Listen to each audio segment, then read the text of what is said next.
Welcome to the File Forms Business Compliance Podcast, where we help business owners and their professional advisors stay on track and aware of all their compliance needs while running a business in the United States.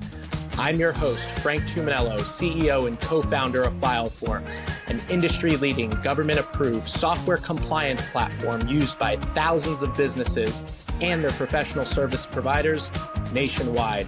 Thank you for joining, and let's get started with this week's episode.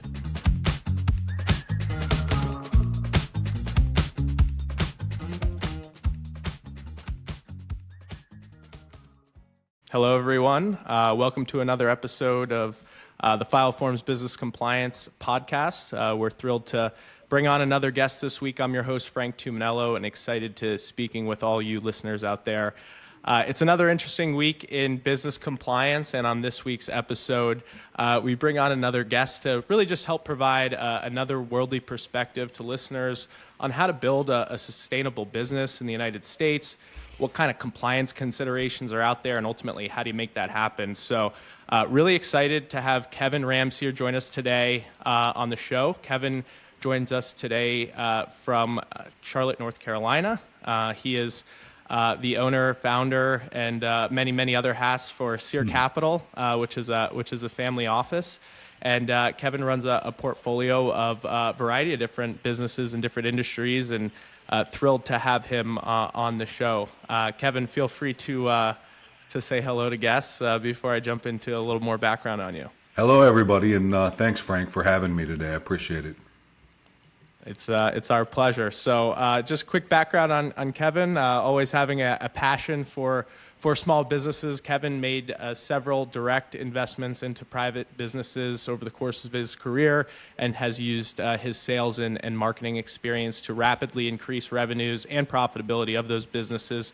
Eventually, Kevin stepped into a CEO role inside one of his portfolio companies and expanded that company's footprint across the country. Kevin is a 3-time honoree of Inc. magazine's list of fastest growing private companies and was chosen as one of only 100 companies to make the Build 100 list of businesses that showed sustainable economic growth in and out of the recession. So big accomplishments there. Kevin graduated with honors from Ohio Wesleyan University with a degree in economics, was also a football player there, and holds a few records, I think, that still persist today. He sits on the advisory board of the Woltmade Center of Economics and business entrepreneurship. He is a board member of several private businesses and charitable organizations and a frequent speaker across the country. Kevin, it's great to have you on today. And did I miss anything that's helpful? No, I'm going to have you travel around with me and introduce me, though. That was well done. I'm happy to do it. That's quite, that was very good. Set of experience there. So you're calling in today from Charlotte, North Carolina. Just tell us a little bit more about your fascinating career, how you got to where you are today. I think you've had a very worldly perspective, kind of coming from the corporate side, now very entrepreneurial mindset. I love hearing more about kind of how you navigated that path. Yeah, thanks for asking. I'll go back to an early age. It started young. I grew up in kind of first kid to go to college kind of thing, but grew up in I would call it, underprivileged. I had a lot of support mentally, but not financially. My mom worked in a factory and raised me by herself, and always wanted me to kind of go get a big job at some large corporation and work my way up. But I always had, odd job, small business as a kid that I loved the independence that it brought. Went to college and got out and got a job with an investment firm called Invesco. And at Invesco, I raised capital for their funds. Was on the road. I traveled every single day, and I became, I would call it, a victim of my own success there. I kept going up the corporate ladder, and every year making a little bit more, and you get kind of handcuffed into that position, especially coming from where I came from. You kind of look and say, I can't believe, as a little boy, I never thought I'd be making this much money. But I finally looked in the mirror and was like, I'm just not happy. This isn't what money isn't everything. What do I do? How do I get that sense back of freedom and building something around my core values? So it was after a 10-year career in corporate America, I decided to leave. This was 20 some years ago. There wasn't searchers or anything. I think there was nothing called that, but I essentially, that's what I did. I went out and I bought a small business. It was very small at the time, out of Michigan, and then we grew it across the country. Eventually became the CEO of that business, and we sold it to a private equity firm. And that allowed, gave me the flexibility and the financial resources to say, let's keep going and do this again. There's got to be more people out there like me. And so we started finding them and supporting them on their missions. And throughout that process, I met my partner now is Adam Altus, and I met Adam along the way. Adam's in our office in New York. And Adam, I always say, is just better looking, younger, and smarter than me. And I brought Adam into, let's try to institutionalize this. How do we think through it at Sier Capital? And that was almost 8-9 years ago today. And we don't do a lot of transactions every year. We don't have a fund. It's our own resources. We have the ability to bring in some LPs if we need to, but we have great relationships with financial institutions and lenders. And we at the end of the day, we're backing really good people that are like-minded, that are hardworking, that are smart, and that know how to solve problems. Hopefully, I rambled a lot there, so I apologize. No, it's all good stuff. Honestly, I could keep listening because there's a lot to dig into there. When you started the firm, was your intention always to kind of stick to what you knew, which was financial services, or that first investment that you made, was it a little outside scope of the industries that you had worked in previously? Yeah, that's a good question. We are industry agnostic, and I have always had that mentality. I learned a lot in the financial services field, and I was always curious about, I wonder if this would work in a different type of business, this strategy, whether it was sales and marketing or whatever it was. And so when we bought this business, we really brought something from that business into something completely different from a sales and marketing strategy. And, it wasn't in financial services. It was in more home services and environmental services. And so I had no idea of how to do the actual work, and I wouldn't want anyone to hire me to do it. But I used to get in arguments with an entrepreneurship professor when I was in college that was like, you need to go to school, learn the actual business before you get into it. And I always thought, you know what, I need to learn how to motivate people and run a great business and find the people to partner with that know how to do it at a high level and focus on building the business. And that's the route I took. Fascinating. Yeah, we have a lot of entrepreneurs on this podcast, and it seems that the people are such a key piece of building a great business, and making sure you're navigating all the red tape out there. Certainly in financial services, there's a lot of compliance considerations. Even if you're running a farm or an environmental business, there's a ton to consider. I guess how many entrepreneurs or business owners would you assume that you've worked with over the course of your career post corporate America? Yeah, so we have a resource that helps kind of sellers, if they're thinking about selling, think through and talk through what that looks like for them. It's imagine, I've been in that seat before. It's a very exciting and nerve-wracking experience when you're sitting there selling, your life's work and trying to monetize that. It's nerve-wracking but exciting at the same time. So we're introduced through, I call them centers of influence, whether it's a financial advisor or a CPA.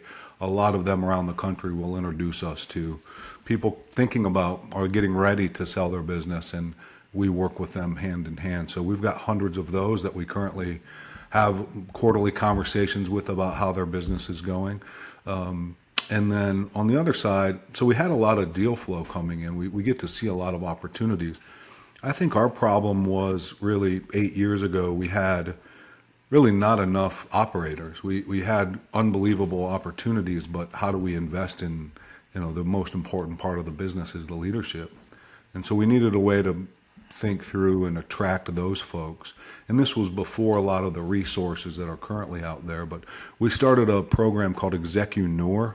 We always say it's a horrible name, but it's executive and entrepreneur combined. Execuneur is really a video-based program that we have found that we work through with operators to not only to teach them how to find their own deals, but how to fund them and look at us as a resource for that, hopefully and potentially. And it's a way for us to understand people's strengths and weaknesses and put them in the right opportunity. Yeah. I mean, when you're either hunting to find a business to purchase or even starting a business from the ground up, there just seems like there's so much to do. Generally speaking, you have to wear many, many hats. I've learned that firsthand, and have quite frankly enjoyed it. But a lot of times things catch you off guard. Whether it's having employees in multiple states and kind of the necessary filings that come along with that. Just getting through your first tax season, for example, or even kind of your first underwriting process. Yeah. There's kind of a ton of paperwork, a ton of compliance, a ton of information flowing around, and probably just a ton of uncertainties. How have you kind of mentored or guided those entrepreneurs in their early days that you've worked with in kind of getting through some of those sticking points that might ultimately be bottlenecks for them kind of fulfilling their venture? Yeah, it's a good question. I think we have surrounded ourselves with some, and this has been by trial and error, as is most things, with some phenomenal third-party resources, whether it's legal, accounting for quality of earnings work, or just general accounting, insurance due diligence, insurance plans, risk management, things like that. And we kind of an open book for those resources to allow them to tap into some of those folks to use as kind of a wall to lean against and to ask questions and to be curious and to help solve problems. Because that's what this is about. It's about solving problems. Because every day, in our best businesses today, there's a new problem, right? And we always say we're really good at solving problems. And I always say there's two types of problems. There's good problems and bad problems. You want to create good problems. Like there's a lot of business here. How are we going to go tackle it and do it versus, how are we going to make payroll this week? So that's a bad problem, obviously. So I think we've surrounded ourselves with the right resources to help us because we're not experts in a lot of this areas, but we do want to have the right answers. Yeah, certainly. It kind of bodes the question when the Corporate Transparency Act got rolled out. I mean, did you hear first from your CPA, from your lawyer, from perhaps file forms? I mean, who kind of dropped the seed and kind of helped you understand how impactful this new law was ultimately going to be for the portfolio? Frank, I don't know if you realize this, but it's been over a year since you and we were introduced to each other. Yeah. I was on a call with you, and I don't think this was brought up on our first call, but I keep pretty good notes on all my calls, and I was reading through them prior to this. And I was like, wow, time flies. It doesn't seem like it's been that long. I know. It feels like just a few months. I know, right? And you were actually the first one to say, hey, heads up. Are you guys aware and preparing for this? And I was like, what are you talking about? It was the first time actually. Now, since then, other people have brought it up, but you were the first one to bring it up. So hats off. I appreciate that. And it's pretty remarkable because, you're deep in the business community. You're in multiple industries. You've been written up by very, very credible publishers like Forbes and Reuters and Bloomberg. I mean, it's kind of curious why those publishers aren't picking up this story a little bit more, or ultimately what will be the news article or event that happens that's going to actually bring awareness on this new law, because obviously we're doing the best we can, but we're a relatively new company. Also on the other end of the spectrum, FinCEN is a relatively unknown government agency, unlike the IRS. So it kind of bodes the question, who or what is going to happen to bring business owners to light? And I'm not sure. Do you have an opinion on that? I think it's, unfortunately, I think a lot of business owners I don't want to say have their head in the sand, but they look at the Mona Lisa kind of like this, right? The next day they're in the mix solving the next problem. And I think it's going to have to be something as time gets near, and it's kind of like a ticking time bomb where they're going to have to address it sooner rather than later. And I have this sense that if they don't do it, and they wait, they're going to wish that they, would have acted earlier. So it's just one of those things. I think awareness. I think you're right that I'm surprised that there's not a lot of other outlets or resources that are bringing this up as putting more urgency around it. I would think at least like once a week or at least once a month, you'd see something in the Wall Street Journal, whether it be a law firm, with thought leadership piece or a journalist just trying to, get clickbait. Yeah. But I mean, this is big stuff. I mean, there's going to be significantly more corporate tax returns, significantly more BOI reports filed this year than corporate tax returns. So, I mean, obviously corporate tax returns is something most business owners know intimately well. I mean, probably 2 or 3 times as many BOI reports filed this year than corporate tax returns. And we all just got through tax season. So hopefully people keep their EINs out and just parlay that information right into a BOI report. Yeah. I'm curious, have you thought about how many beneficial owners you potentially work with? That includes 25% owners in businesses alongside you and your firm, but then also all the C-suite executives, the board members. I mean, how big is that group? I mean, is it tens, dozens of people probably? Yeah, for sure. It is. It involves certainly more people than myself. And then when you start bringing in the management teams who all are partners in each business, then it becomes significant. Yeah. Yeah. And then just generally speaking, when you think about how you keep track of entities, or even when you're doing a deal, I'm sure you're forming entities. Can you just kind of speak to that process a little bit at your firm, and then ultimately how that might change over time, as it seems that the regulatory standards in the U.S. might actually be changing for perpetuity? Yeah, Frank, I would say this: we use 2 law firms that are equally great. They're phenomenal, and the reason we use 2 is I think one we've used for a long time to help us with initial acquisitions. The other one's a little smaller, and they help with add-ons, so smaller acquisitions that we would do post our platform acquisition, and we have really leaned on them for, depending on the business, the industry, the situation that the business is in. We've done, full buyouts, we've done partial buyouts, we've done turnaround situations, whatever it is, they will create the entities that best suits the need for that transaction. So I don't have a lot of insight. I know it's multiple entities, right? It's not like we're just typically just creating one and coming in to buy it. Sure. So it does get a little complex, but that would be more of an Adam question than mine. Fair enough. Yeah.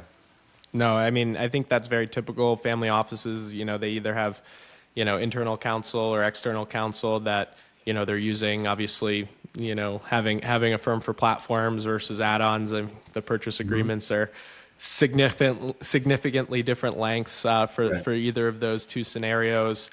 And at the end of the day, whether it is a big law firm or a smaller one, they charge a pretty penny. And, I'm sure a lot of entrepreneurs out there do their best to kind of put the lawyer hat on sometimes to save a few bucks, but also just not needing to go to your lawyer for everything. There's experts out there. Obviously this law specifically is new. I wouldn't say every corporate attorney has become an expert in the law. We obviously at FileForms do this work every single day. So a lot of times we're actually teaching and educating not only family offices but also their attorneys on how to think about the full portfolio scope, what could be easily reported, what might deserve a little bit more hands-on evaluation or analysis. So generally speaking, I think family offices do have a lot of entities. Per investment there can be 5, 6, 7 entities. You think of some businesses that have a lot of different facilities in the healthcare space, for example. Each of those facilities could be under an individual LLC, or holding company that they feed up into, and then ultimately a parent where maybe the capital's coming in and out of. So these complex legal structures are just, they're a lot to unravel. Thankfully, we do have attorneys to set things up correctly. But, at the same time, a lot of attorneys are actually bowing out of doing this BOI reporting work because they don't want the liability. They don't feel like there's been enough, evaluation of the law. There hasn't been enough clarity on certain topics. They just don't want the risk. They don't know if their professional liability policy actually covers the work. So there's a lot of considerations that we've helped firms kind of consider, and then also provide solutions to, because as a third-party filer, we can kind of allow firms to outsource the work to us, providing their clients ultimately a solution that's going to solve the problem, but then also not forcing anyone to assume unnecessary risk that they aren't an expert in handling. So I think it's helpful to kind of just hear that perspective from you, because you have such a vast portfolio. And I'm curious, is your CPA talking about the CTA as much as your attorney is, or is your attorney a little bit more on top of this stuff? I would say it's the financial folks, it's the accounting CPA folks that are a little more in the loop. I just made a note down here that I'm usually a pretty good connector, Frank. I got to introduce you to some folks from our side to see if you can provide some help for them. That'd be awesome. I think generally speaking, we have one of the most gratifying pieces of our business is just how many people we get to help. We've built solutions from businesses that are on Main Street all the way to multinational corporations that have entities in many, many states with many owners. So this is a very broad-reaching kind of blanket law. I can't think of many other laws that have had such broad impact on businesses in our country in history, quite frankly. So it's a really significant change, and I think it's education and solutions that's going to help folks avoid these unnecessary fines, which are significant. Yeah. So, with that, I guess, what's your plan for BOI reporting, Kevin? Help us understand that. I mean, have you started doing any of the work so far, any of the prep work, or do you have it penciled on your calendar? It is penciled in for me. I've been having this penciled in, so this call is timely for to reach out to you to think through some of this stuff, and I've been guilty, just like I've said everyone else, of looking at the Picasso right in front of the painting. So I'll make sure that I reach out shortly after this, and we'll start doing some work. Excellent. Well, we're obviously excited to be working with you, and valued the insights along the way. I think when we first met, this business was kind of in its infancy, and it's been a pleasure. I know, I'm so proud of you. Like, I'm excited for you. This is great.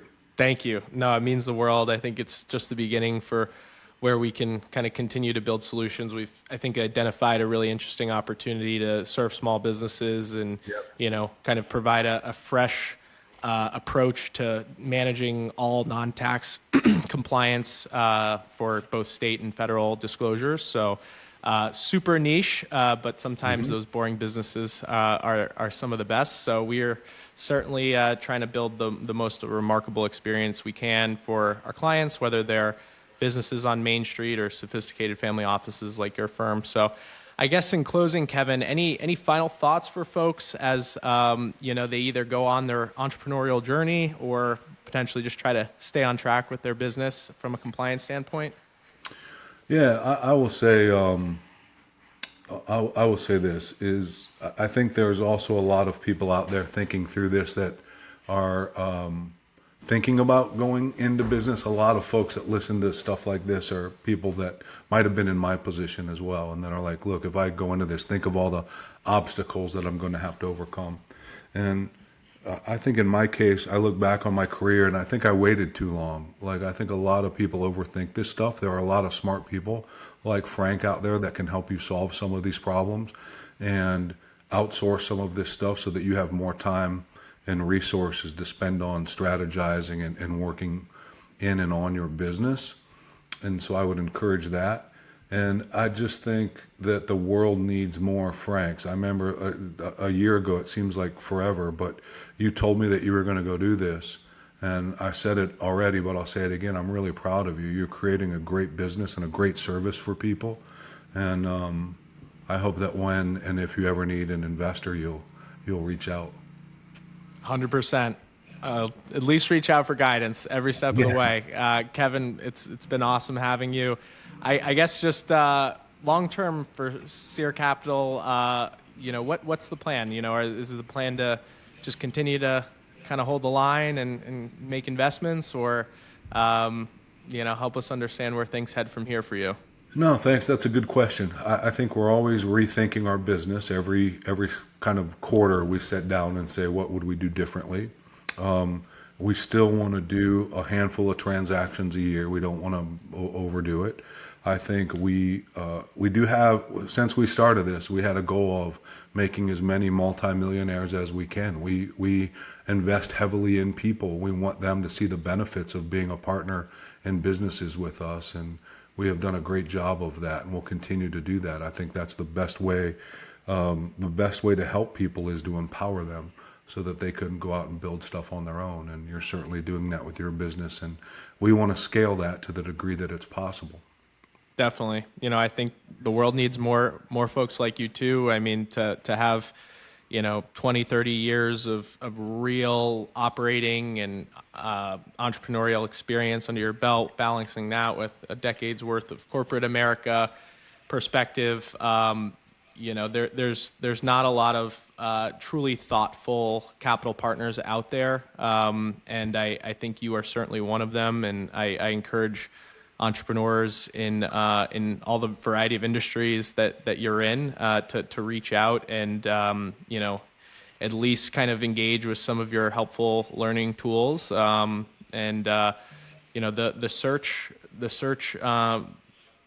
search fund model, I think, will continue to scale. I have a lot of friends just coming out of business school, or a year or two into their search approach, and it's a great alternative to going back to your private equity job or another big corporate role. I think it's very, very gratifying to build something and kind of get those creative juices going again, because sometimes in these corporate roles they're just not letting you think as widely and as broadly as you'd like, and sometimes that does limit the entrepreneurial mindset and spirit a little bit. So Kevin, thank you so much for joining us.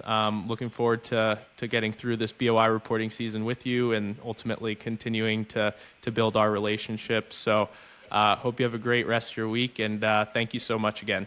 Thank you, Frank. I appreciate it. All right.